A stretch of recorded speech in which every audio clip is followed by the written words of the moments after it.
नमस्कार, मैं हूं अर्चना। आप देख रहे हैं प्राइम टीवी। वक्त हो गया है खबर दोपहर का। यूपी की 9 विधानसभा सीटों पर होने वाले उपचुनाव की अब योगी और अखिलेश की सीधी जंग में बदल गई है।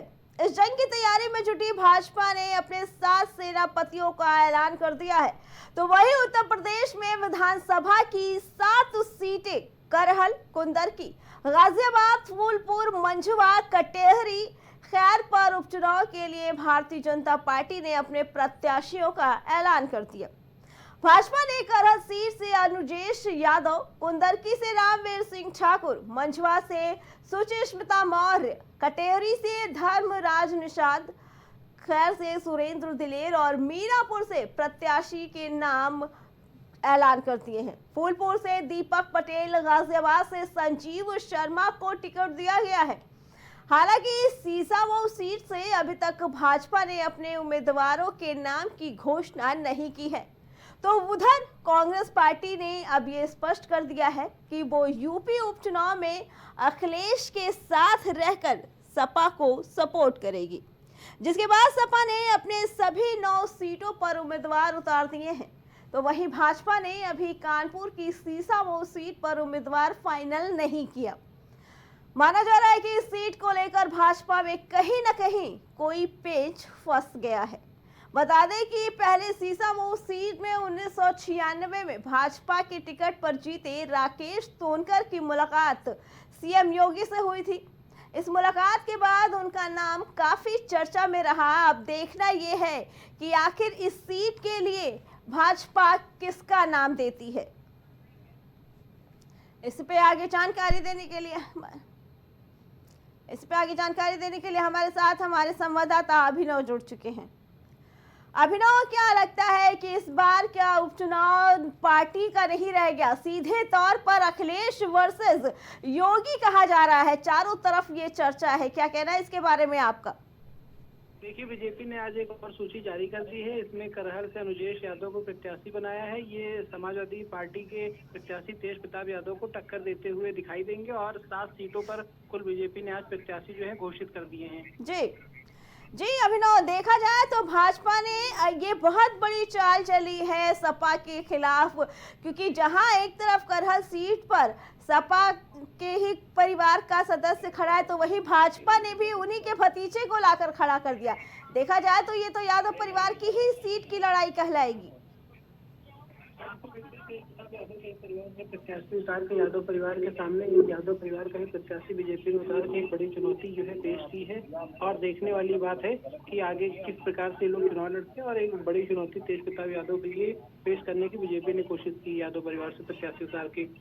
जी अभिनव, क्या लगता है कि जो उपचुनाव है इस बार की ये लड़ाई किसके ज्यादा पक्ष में जाएगी? क्योंकि अगर देखा जाए तो यूपी में इस बार दोनों पार्टी के शीर्ष नेताओं की साख दांव पे लगी है, लेकिन उन सीटों पर सपा और भाजपा में सीधी टक्कर हो रही है और देखने वाली बात है कौन इसमें विजयी होता है। कुंदरकी, करहल, फूलपुर समेत तमाम सीटों पे जो है वो चुनाव हो रहा है। जी अभिनव, लेकिन सपा ने अभी अपनी एक सीट के उम्मीदवार के नाम की घोषणा नहीं की है। क्या लगता है कि सपा इंतजार कर रही थी कि भाजपा कहां से किसको उतारती है, उसके बाद अपने 2 प्रत्याशियों को उतारेगी?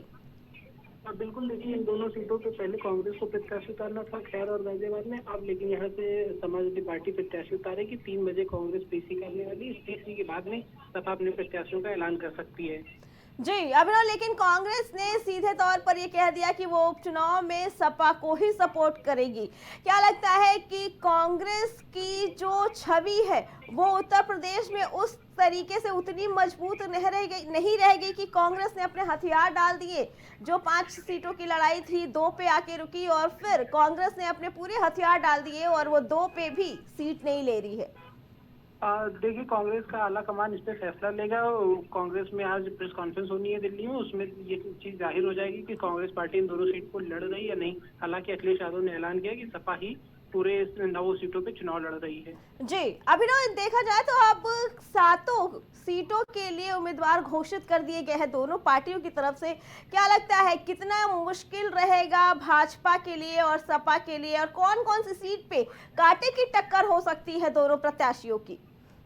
अब देखिए फूलपुर कटहरी समेत तमाम सीटों पे कांटे की टक्कर दोनों पार्टियों के बीच में देखी जा सकती है। खुद सीएम योगी आदित्यनाथ भी इस चुनाव की कमान संभाले हुए हैं, तो निश्चित रूप से कड़ा मुकाबला जो है वो 9 सीटों पे देखने को मिलेगा। लेकिन कुछ सीटों पर सपा को जो है जाति समीकरण के हिसाब से मदद मिलती हुई दिखाई देगी। जी अभिनव, लेकिन अगर देखा जाए तो इस बार दोनों ही पार्टियों ने जाति का जरूर ध्यान रखा है, क्योंकि दोनों पार्टियों की तरफ से सभी पार्टियों को प्रत्याशी बनाया गया है। अगर देखा जाए तो दोनों ने ही पीडीए की रणनीति अपनाई है।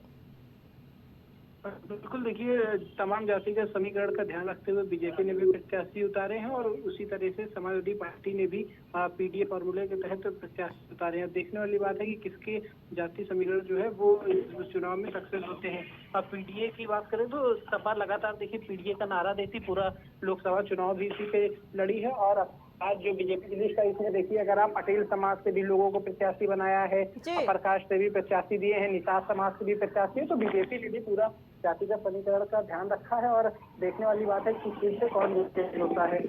जी अभिनव, और अगर देखा तो उत्तर प्रदेश की जनता जितना भाजपा से नाराज है, वही कहीं ना कहीं सपा की छवि भी खराब हुई है पिछले कुछ समय से।